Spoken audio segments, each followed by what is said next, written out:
आज हम इस वीडियो में डिस्कस करने वाले हैं हजारों वर्षों के दौरान हुए परिवर्तन के पड़तालों के बारे में। ये टॉपिक क्लास 7 एनसीईआरटी हिस्ट्री का टॉपिक है। तो चलिए आगे बढ़ते हैं और पढ़ते हैं हजारों वर्षों के दौरान हुए परिवर्तन के बारे में। मानचित्र 1 और 2 पर नज़र डालिए तो हमें कुछ देखने को मिलता है। ठीक है,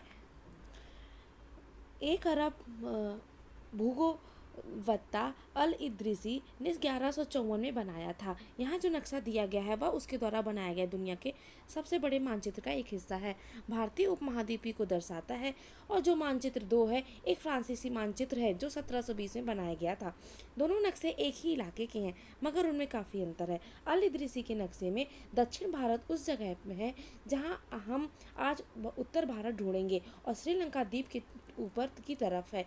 जगहों के नाम अरबी में लिखे गए हैं। ठीक है, ये जो जगहों के नाम है वो अरबी में लिखे गए हैं और उनमें कुछ जाने पहचाने नाम भी हैं, जैसे कि उत्तर प्रदेश का कन्नौज मानचित्र 2 के पहले मानचित्र 1 के बनने के लगभग 600 वर्ष बाद बनाया गया है। इस कालावधि में उपमहाद्वीपी के बारे में सूचनाएं काफ़ी बदल गई थी। यह नक्शा हमें ज़्यादा परिचित लगेगा। उसमें विशेषकर तटीय इलाकों में बारीक ब्यौरे देखकर आश्चर्य होता है। यूरोप के नाविक तथा व्यापारी अपनी समुद्र यात्रा के लिए इस नक्शे का इस्तेमाल करते थे। लेकिन अब भीतरी जो इलाके हैं पर नज़र डालें, क्या इनमें भी उतने ही ब्यौरे हैं जितने समुद्र तट वाले हिस्से में हैं। गंगा के मार्ग को देखें तो इस तरह से दर्शाया गया है। इस मानचित्र में तटीय और भीतरी इलाकों के बीच ब्यौरों के जो बारीक जो अंतर हैं उनका ख्याल करना होगा।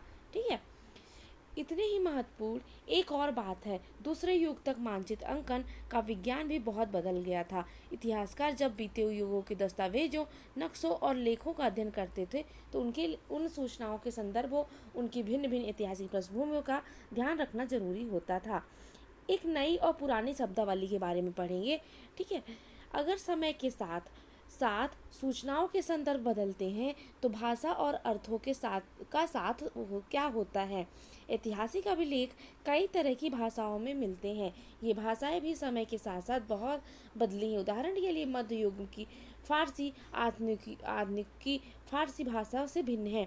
यह भिन्नता सिर्फ व्याकरण और शब्द भंडारण से ही नहीं आई है, समय के साथ शब्दों के अर्थ भी बदल गए हैं। उदाहरण के लिए हिंदुस्तान शब्द लिया जाए, आज हम इसे आधुनिक राष्ट्र भारत के अर्थ में लेते हैं।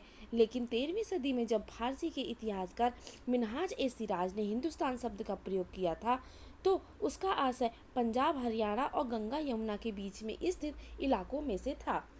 ठीक है, एक बार फिर रिपीट करते हैं कि जब इतिहासकार मिनहाज ए सिराज ने हिंदुस्तान शब्द का प्रयोग किया था तो उसका आशय पंजाब, हरियाणा और गंगा यमुना के बीच के स्थित इलाकों में से था। उसने इस शब्द का राजनीतिक अर्थ में उन इलाकों के लिए इस्तेमाल किया जो दिल्ली के सुल्तान के अधिकार क्षेत्र में आते थे। सल्तनत के प्रसार के साथ साथ इस शब्द के अंतर्गत आने वाले क्षेत्र भी बढ़ते गए, लेकिन हिंदुस्तान शब्द में दक्षिण भारत का समावेश कभी नहीं हुआ। इसके विपरीत 16वीं सदी के आरंभ में बाबर ने हिंदुस्तान शब्द का प्रयोग इस उपमहाद्वीपीय के भूगोल, पशु पक्षी और यहाँ के निवासियों की संस्कृति का वर्णन करने के लिए किया था। किसने किया था? बाबर ने किया था। यह प्रयोग 14वीं सदी के कवि अमीर खुसरो द्वारा प्रयुक्त हिंद के कुछ समान था, मगर भारत को एक भौगोलिक और सांस्कृतिक सतत्व के रूप में पहचाना जा रहा था। वहाँ हिंदुस्तान शब्द से वे राजनीतिक और राष्ट्रीय अर्थ नहीं जुड़े जो हम आज जोड़ते हैं। किसी भी शब्द का प्रयोग करने में इतिहासकार को बहुत सावधान रहना चाहिए, क्योंकि अतीत में उन शब्दों के कुछ अलग ही अर्थ होते थे। उदाहरण के लिए विदेशी जैसा साधा शब्द ही ले लीजिए, हमारे लिए आज इसका अर्थ ऐसा व्यक्ति जो भारतीय न हो। मध्य युग में मानो किसी गांव में आने वाला कोई भी अनजान व्यक्ति जो उस समाज और संस्कृति का अंग न हो विदेशी कहलाता था। एक बार फिर से रिपीट करेंगे, मध्य युग में इसे क्या कहा जाता था कि जो गांव में आने वाला कोई भी अनजान व्यक्ति होता था या उसकी संस्कृति और समाज अलग होते थे उसे हम विदेशी कहते थे। ऐसे व्यक्ति को हिंदी में परदेसी या फारसी में अजनबी कहा जाता है। इसलिए किसी नगरवासी के लिए वनवासी विदेशी होता था, किंतु एक ही गांव में रहने वाले दो किसान अलग अलग धार्मिक या जाति परंपराओं से जुड़े होने पर एक दूसरे के लिए विदेशी नहीं होते थे। तो ये सारी चीज़ें थी जिनके बारे में हम अध्ययन करने वाले हैं।